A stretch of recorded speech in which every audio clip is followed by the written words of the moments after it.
तभी बीच रास्ते में उनकी गाड़ी खराब हो जाती है। अरे यार, इस गाड़ी को भी अभी खराब होना था।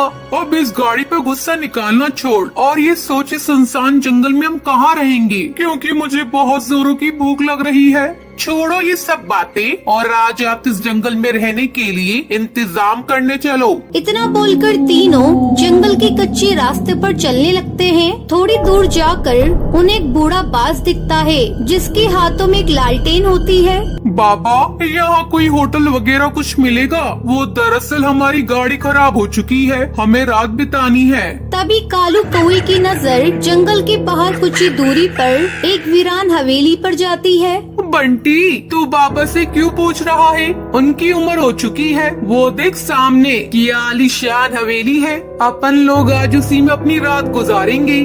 कालू बिल्कुल सही बोल रहा है, आज रात उसी हवेली में रात गुजारते हैं। और देखना, वहाँ कुआं भी है, अपने पानी का जुगाड़ भी हो गया। मुझे बहुत प्यास लगी है। तभी बूढ़ा बाज बोलता है, नहीं बच्चों, उस हवेली के अंदर मत जाना और ना ही उस कुएं का पानी पीना। वो भूतिया कुआं है। वो कुआं उस भूतिया चिड़िया की आत्मा के इशारों पर नाचता है। वो तुम्हें लालच देगा। वो कुआं भी शक्तिशाली है जिसमें उस भूतिया चिड़िया की आत्मा की जान बसी है। अगर तुमने उस कुएं से कुछ भी लिया तो वो भूतिया चिड़िया की आत्मा तुम तीनों की जान ले लेगी। इसलिए तुम्हारी भलाई इसी में है कि तुम तीनों जल्दी हो सके यहाँ से कहीं दूर चले जाओ। थैंक यू बाबा, हमारी मदद करने के लिए, पर हम किसी की नहीं सुनते, अपने बाप की भी नहीं। चलो दोस्तों। इतना बोलकर वो तीनों हंसते हुए हवेली की ओर चल पड़ते हैं। तीनों कुएं के पास पहुंचते हैं। दोस्तों, तुम्हें याद है उस बुड्ढे ने क्या कहा था? वो बुड्ढा बोल रहा था ये कुआं शक्तिशाली है, क्यों न इस कुएं की शक्तियों को आजमाया जाए। कालू कुएं की शक्तियों को आजमाने के लिए उससे खाने की डिमांड करता है। कालू के बोलते ही उन तीनों के लिए तरह तरह के पकवान आ जाते हैं। ये तो सच में शक्तिशाली है। चलो अब इस खाने को लेकर अंदर की भूतिया चिड़िया की आत्मा से मिलते हैं। अब तीनों अपना खाना और पानी लेकर हवेली के अंदर जाते हैं। तभी जोर से हवाएं चलने लगती हैं और बिजलियां कड़कने लगती हैं। वो तीनों काफी डर जाते हैं और जैसे ही अंदर जाते हैं दरवाजा अपने आप बंद हो जाता है। तभी उन्हें डरावनी हंसी की आवाज सुनाई देती है। वो तीनों जब पीछे मुड़कर देखते हैं तो एक भूतिया चिड़िया की आत्मा वहाँ खड़ी होती है। ये देखकर उनके हाथों से खाना और पानी नीचे गिर जाता है। कौन हो तुम? मैं तुम्हारी मौत हूँ। हमारी मौत? पर हमने क्या किया है? हम तीनों तो यहाँ पहली बार आए हैं, हमें जाने दो। हमने किसी का कुछ नहीं बिगाड़ा, हम तो तुम्हें जानते भी नहीं है। ये मेरा घर है, मेरा इलाका, मैं बरसों से यही हूँ। तुम तीनों ने मेरे कुएं का पानी पिया, उससे खाना लिया, तो अब तुम तीनों मेरे कर्जदार हो। तुम तीनों को कर्जा तो चुकाना ही पड़ेगा। हाँ हाँ, हम तुम्हारा कर्जा चुकाने को तैयार हैं। तुम बोलो कितने पैसे चाहिए? मुझे पैसे नहीं, तुम तीनों की जान चाहिए और तुम्हारा खून, ताकि मैं खून पीकर और सौ सालों तक जी सकूं। मुझे छोड़ दो, तुम जो बोलोगी मैं वो करूँगा। देखो, हमने तुम्हारा अभी तक खाना भी नहीं खाया है, तो तुम अपना खाना अपने पास ही रख लो और हमें जाने दो। जो डर गया समझो वो मर गया। अब सबसे पहले तू मरेगा।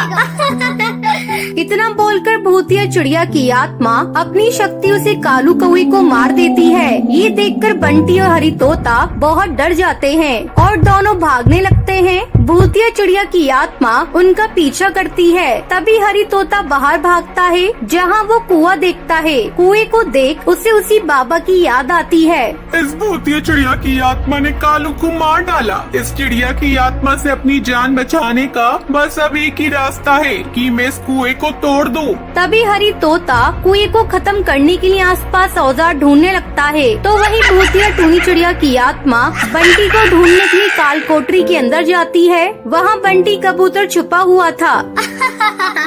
एक कबूतर तो मुझसे बच नहीं पाएगा, मैं तुझे जान से मार दूंगी। जैसे ही भूतिया टूनी चिड़िया की आत्मा बंटी को मारने वाली होती है, तभी हरी तोता कुएं को तोड़ देता है। उस चिड़िया की आत्मा की शक्तियाँ कम हो जाती हैं। वो बंटी को नहीं मार पाती। बंटी वहाँ से बाहर भाग जाता है। वो चिड़िया की आत्मा भी बाहर आती है। वो देखती है हरी तोता कुएं के अंदर तेल छिड़क रहा था।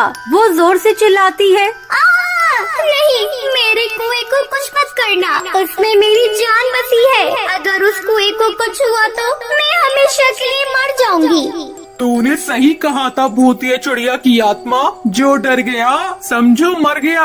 इतना बोलकर बंटी कुएं में आग लगा देता है और कुएं में आग लगने के साथ ही भूतिया टूनी चिड़िया की आत्मा के शरीर में भी आग लग जाती है। देखते ही देखते कुछ ही सेकंड के अंदर कुआं और भूतिया टूनी चिड़िया की आत्मा दोनों ब्लास्ट हो जाते हैं। फिर हरी तोता और बंटी कबूतर वहाँ से अपने घर वापस चले जाते हैं। भूतिया जंगल में टोनी नाम की भूतिया चिड़िया की आत्मा अपनी बहू भूतिया टुनटुनी चिड़िया के साथ रहती थी।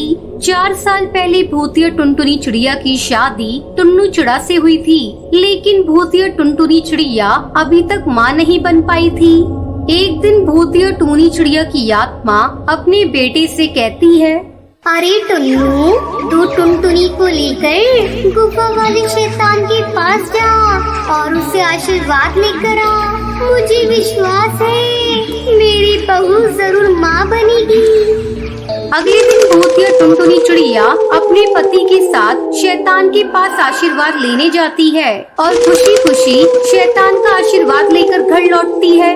अरे बहू, तू शैतान का आशीर्वाद लेकर आ गई। अब देखना, तू बहुत जल्दी ही माँ बन जाएगी। हाँ माँ जी, मैं जल्दी ही माँ बनूंगी। इस तरह समय गुजरने लगता है। एक दिन, माँ जी, आज मुझे ताज़ा खून पीने का मन कर रहा है। जाइए किसी पक्षी को मारकर उसका खून लेकर आइए। ठीक है बहू, मैं अभी किसी पक्षी का खून लेकर आती हूँ। तू मेरा इंतजार कर, मैं अभी आई। इतना कहकर भूतिया टूनी चिड़िया की आत्मा खून लाने के लिए चली जाती है। थोड़ी देर बाद वो घर लौटती है। ये ले बहू, मैं एक तोते को मारकर उसका खून लेकर आई हूँ। भूतिया टुनटुनी चिड़िया की आत्मा मजे से ताज़ा खून पीने लगती है। ये लीजिए माँ जी, थोड़ा आप भी पी लीजिए, मजा आ जाएगा। बचा हुआ खून भूतिया टूनी चिड़िया की आत्मा पीने लगती है। अब टुनटुनी चिड़िया की आत्मा हर दिन पक्षियों का ताज़ा खून पीने लगती है। एक दिन टुनटुनी चिड़िया की आत्मा 10 अंडे देती है। 10 अंडों को देखकर टुनटुनी चिड़िया की आत्मा खुशी से चिल्लाने लगती है, माँ जी जल्दी यहाँ आइए, देखिए मैंने 10 अंडे दिए हैं। ये तो चमत्कार हो गया बहू। ये सब गुफा वाले शैतान के आशीर्वाद का फल है। अब हमारे भूतिया चिड़िया की दुनिया में तू 10 बच्चों की भूतिया चिड़िया माँ के नाम से जानी जाएगी। देखना, मैं तुझे भूतिया चिड़ियाओं की रानी बनाऊंगी, रानी। सचमुच माँ जी, मैं भूतिया चिड़िया दुनिया की रानी बन जाऊंगी। हाँ बहू, देखना, वो दिन दूर नहीं जब तू रानी बनेगी। अपने 10 बच्चों के बारे में सोचकर भूतिया टुन्नू चिड़ा की आत्मा भी खुश थी। पति पत्नी बारी बारी से अंडों की देखभाल कर रहे थे। एक दिन भूतिया टूनी चिड़िया की आत्मा की सहेली सुंदरी कौवी की आत्मा आती है। जय हो शैतान की जय हो। आओ सुंदरी कौवी, यहाँ बैठो। ये देखो, मेरी बहू ने 10 अंडे दिए हैं। ये सब शैतान के आशीर्वाद से हुआ है। हाँ, भूतिया टूनी चिड़िया की आत्मा, तुम सही कह रही हो। दोनों सहेलियां आपस में बातें करती हैं। कुछ समय बाद सुंदरी कौवी की आत्मा वहाँ से चली जाती है। कुछ दिन बीतने पर उन अंडों से 10 बच्चे बाहर आते हैं। तब भूतिया टूनी चिड़िया की आत्मा उन बच्चों को पक्षियों का खून पीने के लिए देती है। ये लो बच्चों, ये ताजे ताजे पक्षियों का खून पियो। तभी टुनटुनी की बच्ची कहती है, नहीं, मैं ये खून नहीं पीऊंगी। मुझे तो खाने के लिए दाने चाहिए। अरे पगली, तुझे तो ये पीना ही पड़ेगा। तू एक भूतिया चिड़िया की आत्मा की बच्ची है, तभी तो तू भी अपनी माँ की तरह एक ताकतवर भूतिया चिड़िया बनेगी। धीरे धीरे टुनटुनी उनके बच्चे बड़े होने लगते हैं। ऐसे में एक दिन कुछ पक्षी टुनटुनी चिड़िया की आत्मा के पास आते हैं। भूतिया टुनटुनी चिड़िया की रानी की जय हो। आज से आप हमारी रानी हैं, हम सब आपके नौकर हैं। पक्षियों के मुंह से रानी शब्द सुनकर टुनटुनी चिड़िया की आत्मा खुश हो जाती है। जाओ तुम जाकर मेरे लिए पक्षियों की ताज़ी मांस की व्यवस्था करो। आज रानी बनने की खुशी में मैं बहुत बड़ी दावत दूंगी। पक्षी जाकर ताजे मांस की व्यवस्था करते हैं। फिर टुनटुनी चिड़िया की आत्मा बड़े चाव से ताजे मांस को खाती है और भूतिया चिड़िया दुनिया